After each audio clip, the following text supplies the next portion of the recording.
Hello, ladies and gentlemen. First of all, I like to say that I'm making this video in English. Usually, most of my videos are in Turkish, but a recent video I made about why I left religion in Turkish got so much interest that there have been people that have been wanting me to make it in English, especially followers of the apostate prophet and other people on social media. So I'm making this video in English, and first I'd like to introduce myself. My name is Cenk, my surname is Hoca. Hoca actually comes from the name, the meaning of the word is actually an imam, a clerical, a Muslim cleric. My grandfather was an imam of the village, and that's where I got the name from. That surname is used in Cyprus, where I usually reside. In England, my surname is Selim. So in Cyprus, my surname is Hoca. In England, my surname is Selim.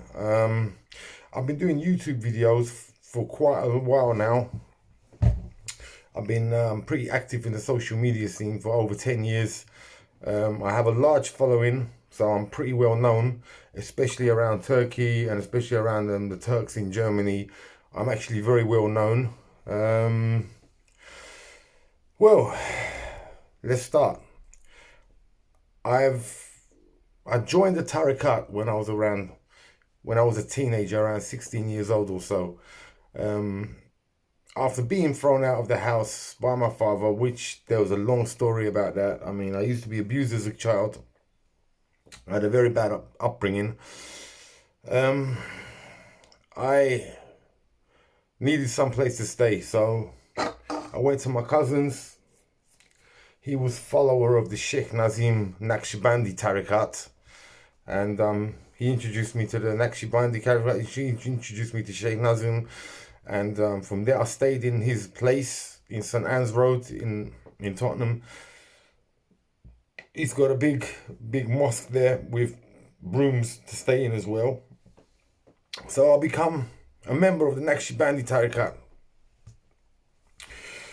When I was during my time in the Tariqat, before my time, I used to love everybody. I used to love people, animals, whatever. I used to feel, I never used to have no animosity against nobody, you know. But since the more deeper and deeper I've been getting into Islam, I started noticing that I'm actually starting to dislike people. I'm starting to find hatred. There's hatred in my heart. For example, if I see it down the road in Stanford Hill, in just not too far from the mosque, there's a Jewish area, an Orthodox Jewish area. When I see them Jewish kids, I used to look at them like sewer rats. You know, I used to look at other people with other religions like they're trash, like they're garbage, like they're worst of all creatures. You know, especially the Jews. All my Christian friends, I tried my best to convert them into Islam. I tried my best. I thought I was trying to help them, you know. And when I started fasting, I tried to get them to start fasting with me. They didn't, and I used to despise them for it. I used to despise my own family. I used to think about my family. Why aren't they not doing Ramadan? Why aren't they fasting with me? Why don't they pray 5 times a day as well? Why don't they? They don't even pray 5 times a day. They don't even show respect to what I'm doing. I started having a grudge against everyone, you know. And then as I started getting cold, I started feeling more love towards my Muslim brothers, and then I started feeling hatred towards everybody else. And I thought to myself, man, this ain't the way to go. This ain't the way to go. It's like I'm being taught here that all these billions of Hindus, past and present, all these billions of Buddhists, past and present, all these billions of Christians, past and present, Jews, they're all going to go to hell. They're all going to go and burn in hell. And what is their fault? Their fault is because they were born in a certain geographical place, because of the demographics, because of their, you know, it's not in their hands. I mean, if I tell the Muslim people this, if they were born in China, they would have been a Buddhist. They wouldn't have been a Muslim. You know, the reason is, you know, it's like a lottery. You know, you were born a Muslim, or you were fortunate enough, one in a million, to move to a different area or whatever, or to convert into Islam. Back in the olden days, it was impossible to convert into Islam. For example, how the hell is somebody supposed to convert to Islam if Islam's around in the Middle East, but somebody lives miles and millions of miles away, thousands of miles away from the Middle East? How are they supposed to convert? They wouldn't have a clue about Islam, right? So what's going to happen to them people? They're going to burn in hell too? Yeah. So definitely, it's a religion that does make you want to change everyone into a Muslim, and those that don't change, or those that don't want to come along with you, you want to distance yourself away from them. You know, like, it's not good to have friends, you know, that are not on the same team as you. So I said to myself, this is wrong. I said to myself, this is wrong. I gotta move out of here. I've been asking imams a lot of questions as well, and a lot of questions to imams, and they haven't been able to find my answer. So let's get to the start. Let's get to the start of it. I'll tell you some of the questions that I'll ask them. For example, this God, that there is this perfect God. Why did he create an imperfect Adam and Eve? Why did he create an imperfect Adam and Eve? He wanted to test them. You know, okay. You wanted to test Adam and Eve, but you already know what the test result's going to be. You already know, because you know everything, don't you? God, you know everything. You know that these people, that billions of people, billions of their grandchildren are going to sin. You know that billions of their grandchildren are going to sin. You know what I mean? And they're going to go to hell. So you quite knowingly, willingly create Adam and Eve, and you claim to love them, even though you're going to knowingly put them in hell. This kind of felt weird to me. You know, it felt very weird to me that Adam and Eve, Adam the prophet that Muslims believe in, and he's the prophet, but I know for a fact that, you know, if you look at science and history, and first people, they didn't even know how to speak. You know, people evolved and they started learning how to make tools and stuff like that. So how can Adam and Eve know what language was God speaking to them, and what language did Adam and Eve speak? You know, what was all that about? And Adam and Eve's children had sexual intercourse. You know, some of these children, holy, having sexual intercourse, you know, and then their children's having sexual intercourse. And that's how we came. That's how we become. Why didn't the Quran or the Bible or the Old Testament mention about Neanderthals, when you got scientific proof that there was other human species like Neanderthals and other human species which I can't remember the name? So why doesn't the Quran mention about them? Why doesn't the Quran mention about Neanderthals? Europeans are 90% Homo sapiens and 2% Neanderthals. Africans are 100% Homo sapiens. So which one is which? You know, this whole Adam and Eve story just don't make sense to me at all. So we're going from the start, we're going from the roots. This whole Adam and Eve story just don't make no sense to me at all. Yeah, it don't. And I find it very totally unbelievable.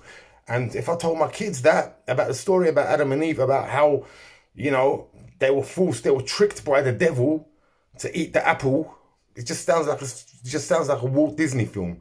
You know, it just sounds like the Sleeping Beauty or Hansel and Gretel. You know, it just doesn't seem real at all. It seems so unreal. So let's get back to the demographics now. Let's get back to the demographics. Okay.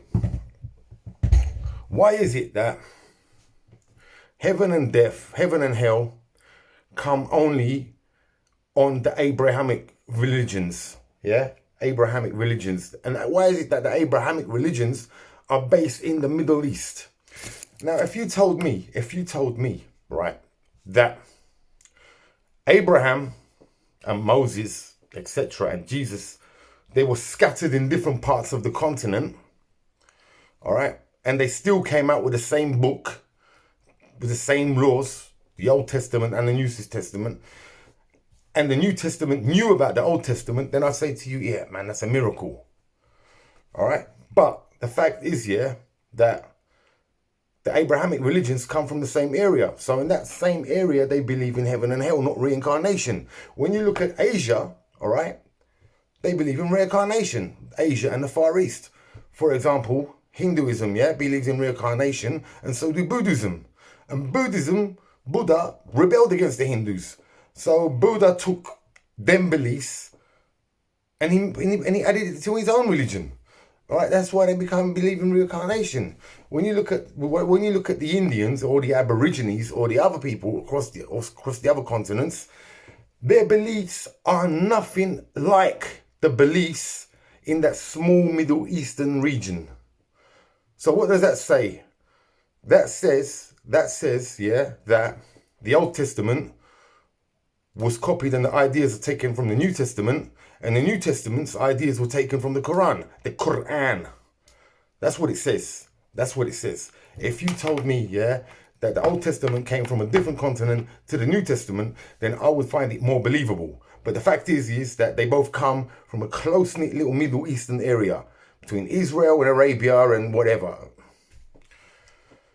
So that's that the way. All right. Another reason why, these are the other reasons why I don't believe in this nonsense is when we look at heaven and hell. Now, I spoke about heaven and hell. I asked these questions. Is there sex in heaven? Is there sex in heaven? Right?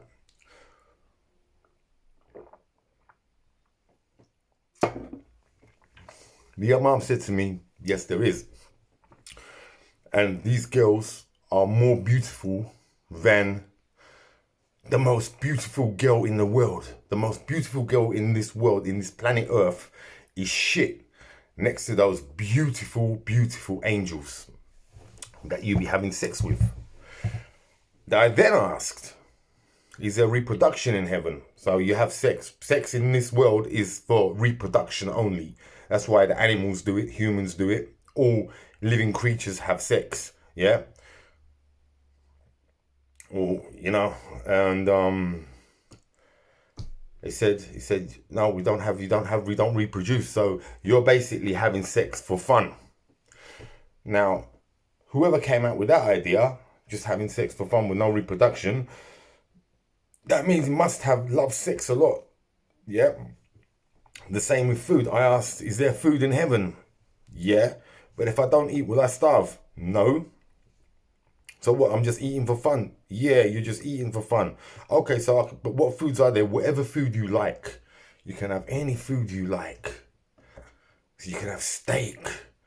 You can have all these game animals, these birds, partridges, pheasants, rabbits. You can have all of them, yeah? Then I go, all right, do I go and take a shit once I've had it? Do I go to the toilet? Do I shit it out? No, you don't shit it out. Okay, so we're in heaven now. We have sex just for fun. We eat food, but we don't shit it out. You can eat as much as you want and not become obese. You can have all the cakes you want in heaven and your body won't change. You still look just as good. And you don't take a shit and you don't take a piss, you know? And that's heaven. That is heaven. Then we look at hell. Hell is somewhere where you can go just for not believing in Islam. Just for rejecting Islam. If you reject Islam, okay, you will definitely go to hell. You see? And, you know, whereas people like me will definitely go to hell because I don't find it convincing enough to believe in it. I'm not convinced enough to believe in that ideology. I'm not convinced enough. You know, it actually sounds nonsense to me. So therefore, I'm going to burn in hell. You know, it doesn't mean I'm a bad person, you know. The reason I don't reject it, because I feel like that if I accept it, it makes me a bad person. I believe that I'm a better person for rejecting Islam. I believe that I'm much more better to humanity. I have a much more kinder and purer heart by rejecting Islam. But I will be cast into the hellfire. I will be forced to drink boiling water and burn. And once I'm burnt, I will start all over again. You know? And so will all the other billions of innocent Buddhists that were born, and thousands, millions and billions of pagans that were born, and people, the Egyptians and other people, all the other religions, all the other beliefs, they will all burn in hell. They will all be judged because, you know, they never took on Islam. Yeah. And even people to this day. Now, ask a question. If you was born in China, right, would you become a Muslim? No, you wouldn't. No, you wouldn't. If you was born in some Amazon rainforest where you got no communication from the outside world, all right, you'd be worshipping what they're worshipping, but would you become a Muslim? No. So what about all those people? What about all those people that cannot even get access to Islam? They're going to burn in hell too. Dear. And what about children? Children are promised Islam. Well, promised heaven. Children are promised heaven. They say that children will definitely go to heaven. So, if children are going to go to heaven because they never sinned, all right, that means they're very lucky, doesn't it? That means they're very lucky. That means how comes they're taking the short route? How comes they're not going to have the hard life and all the hardships that we have to go through, and they just have one short little life and then boom, forever in paradise. Forever in paradise, you know? Some say they will be age 33, and some Muslims argue and they say, no, they will just stay like little babies in heaven all the time. They will be little babies. They will never grow up. I mean, that just sounds freaky as fuck. That just sounds so freaky. It's unbelievable. Children in heaven, you know? But the point is that they won't be judged on earth. They won't have to endure these hardships. They will just boom, straight in through the front, straight to heaven, you know? Let's get to these other stories. Let's get to these other stories about the Quran. Okay, you get all these stories about Moses opening up the sea and these miracles, which I don't believe. Then you got this story about Abraham, all right? He begged God to give him a son, so God gave him a son. And what does he do as a thank you to God? He tried to cut his son's throat off to thank God. He tried to sacrifice his son, all right? And God made sure that the knife didn't cut and sent him a sheep instead from the sky. And there's people that actually believe this. There are people that actually believe this, and they believe that it's real. You know, where it's just a big story. It's just a big story that you got to be kind of like really backwards and sick in the mind to even respect that. To even respect and acknowledge that story, you got to be sick in the mind, you know, because that to me just sounds sick. Somebody wanting to cut his own son's throat off. I mean, that is worse than paedophilia. Did I say paedophilia? We're going to get to that in a minute. But that is even worse than paedophilia, isn't it? Wanting to cut a child's throat off as a thank you to God. And that's why they do the Kurban Bayram. That's why they do the Kurban Bayram. You know, the Eid Mubarak. Dear. Another story. Did I mention about Noah putting every single animal in a boat? A male frog, a female frog, a male goat, a female goat, a male sheep, a female sheep, a male lion, a female lion, a male horse, a female horse. He put every single one of each animal into a boat, and they went off. And now, are these fairy tales or what? Tell you another story from the Quran. Muhammad got on a winged horse, a horse with wings, and they opened up the heavens gates for him. whilst he was with a horse with wings. Now, does that make sense to you at all? I mean, could you believe that? Could you believe that Balaki?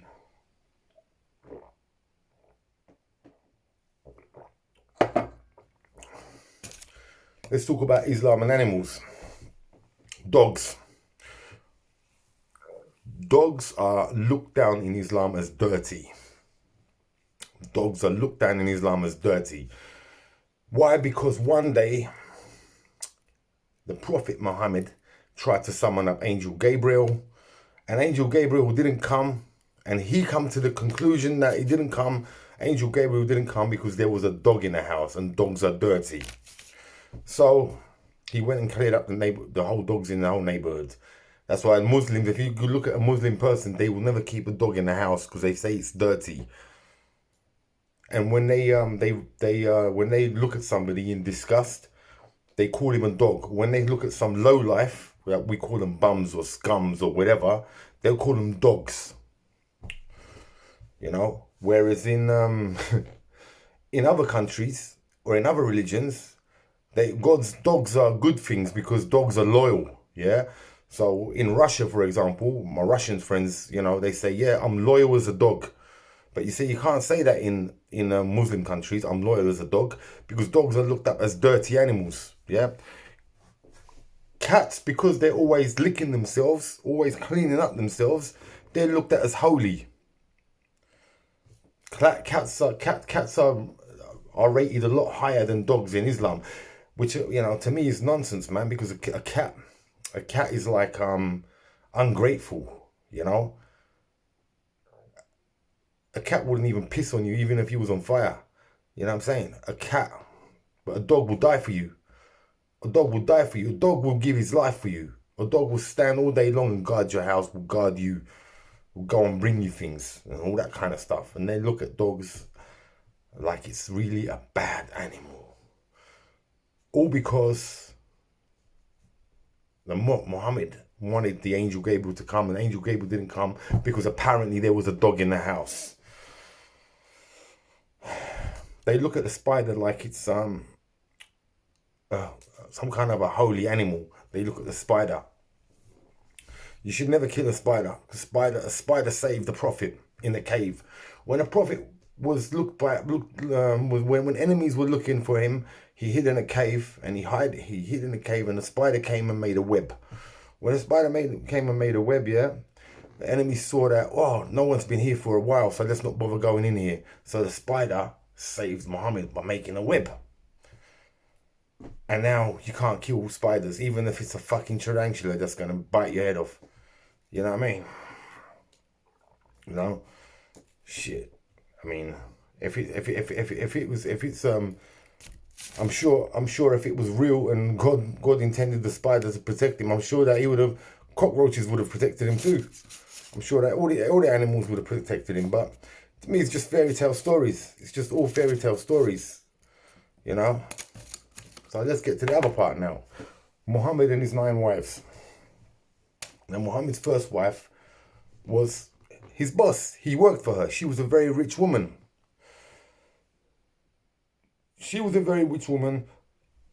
And the Prophet Muhammad used her money to recruit people. He used it. She was like his sponsor. His first wife was like his sponsor. You know what I mean? She was pretty older than him. So then afterwards he had all these different wives. You know, he had 9 wives in total. 9 wives in total. Right? Now, when you argue your case about his 9 wives to Muslims, they will tell you, yeah, but these women were poor and they needed somewhere to stay. They never had anywhere to stay. And blah, blah, blah, blah, blah. Okay, if they were poor, they needed someone to stay, you can give them a thing.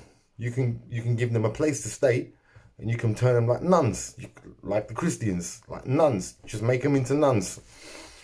But no, they got sexual desires. They have to satisfy their sexual desires. So he had to have sexual intercourse with all of them. You know, that doesn't sound like to me somebody's, you know, just looking after them because they're in financial difficulty. His last wife, Aisha, she was 6 years old.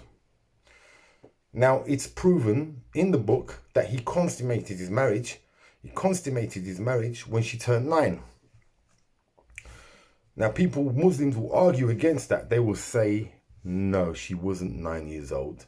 Don't be silly, she wasn't 9 years old. But in so many Islamic countries to this day, it's not a sin to marry a woman that has reached puberty, that has started bleeding, that has her periods. It's not a sin. That's why there is still child marriage going on in poor Islamic countries. For example, my grandmother married my grandfather at the age of 12. No lie. My grandfather was about 22, so there's a 10-year difference between them two.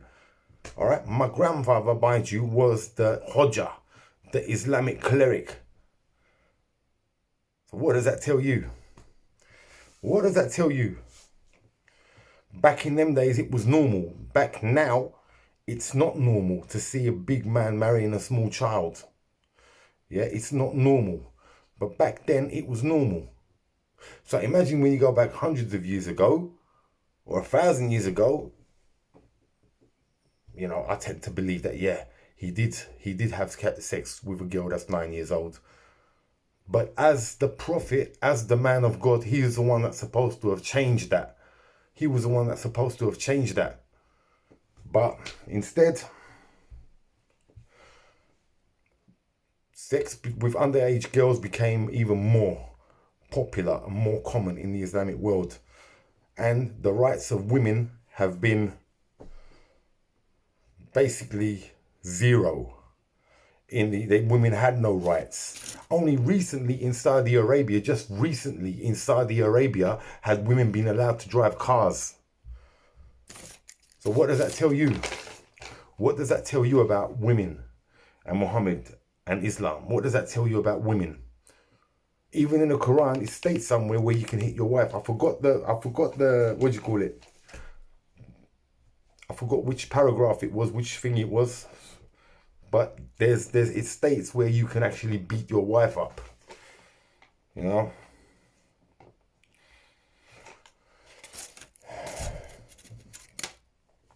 You know.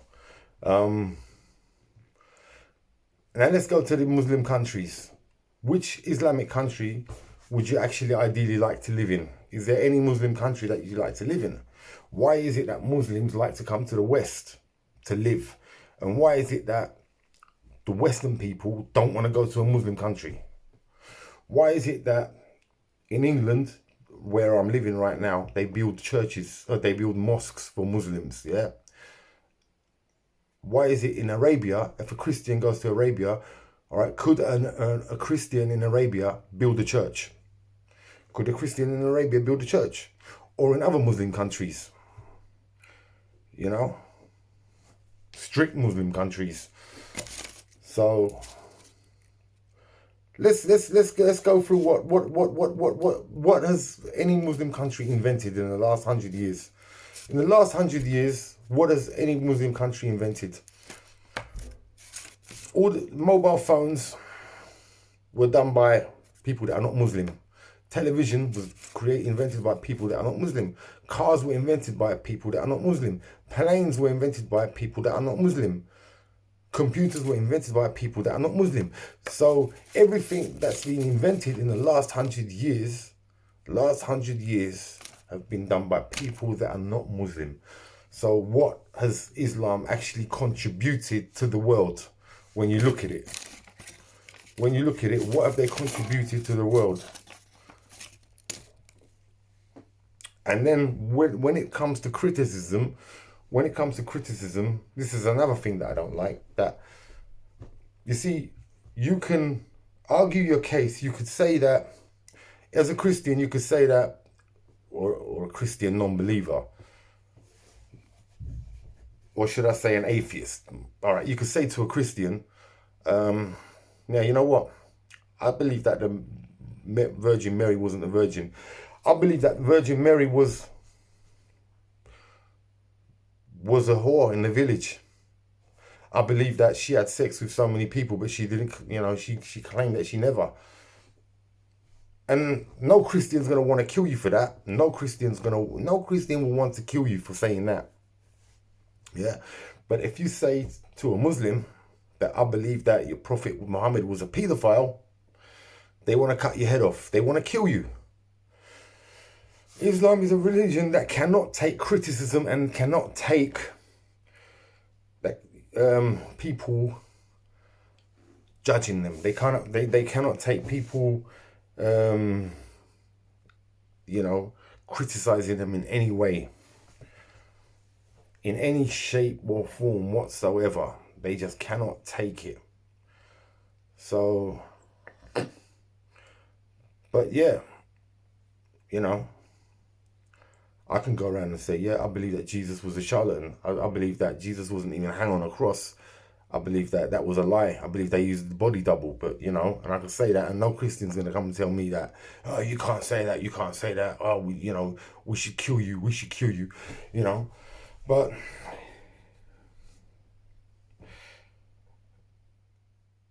in Islam, you can say that. I mean, the other day, the reason this video, I made this video is because the other day I got angry with one Muslim, and I said, screw Adam and Eve, the hell with Adam and Eve. And I got so much hate mail for saying that. I just got so much hate mail and death threats for saying that, And therefore I thought, you know what, let me just come clean and let me just get out of this religion, and let me just tell all my followers why the real reason why I'm leaving this religion. Actually, those death threats that I had, because of that, it's because I had an argument with a certain person, actually made me come out the damn closet.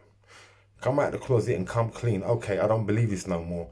And a lot of my followers actually took it to heart. A lot of my followers took it to heart, and some of them unfollowed me because of that. I got a lot of death threats because of that. And yeah, that was that. But despite the death threats and despite all the threats to my family and all this hate mail that I've been getting, I mean, it's actually made me more determined than ever to go up against such a regime, to go up against such an ideology, because I believe people say that, yeah, there's no such thing as a bad Islam, bad religion. It's the people that make it bad. It's the people that make it bad. But you see, they don't read the book and understand the book. They don't really read the book and understand the book. If you read the book and understand it, you won't be talking like that. They say that I haven't read the book and I don't understand the book, or the wrong Hodja been teaching me. But all these Hodjas that I've been with, all these Imams that I've been with, they all been saying the same thing. They've all been saying the same thing, When I was in the Tariqat, I couldn't wait for jihad. That's what I wanted most. I wanted most in my life. I wanted to go to war and have a jihad and die as a martyr. That was the biggest thing I've ever wanted. I was waiting for Mehdi alayhi salam. I was waiting for Mehdi alayhi salam to come. And I was hoping that it would be in my lifetime. I was hoping that it would be whilst I was young to go to war and fight. I was waiting for the great Mehdi to come. And I was waiting to wage a holy war against Christians and Jews. And and now I look back and I laugh at myself. Honestly, I look back and I laugh at myself, and I feel like a plonker. I feel like an idiot. How the hell did I get sucked into such a thing? How the hell did I get sucked into such a biased, disgusting ideology?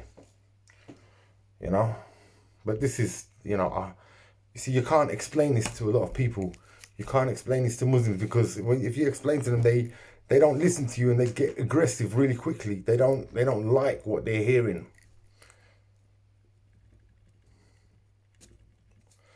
But yeah, I've done this video and I hope it's been a bit informative.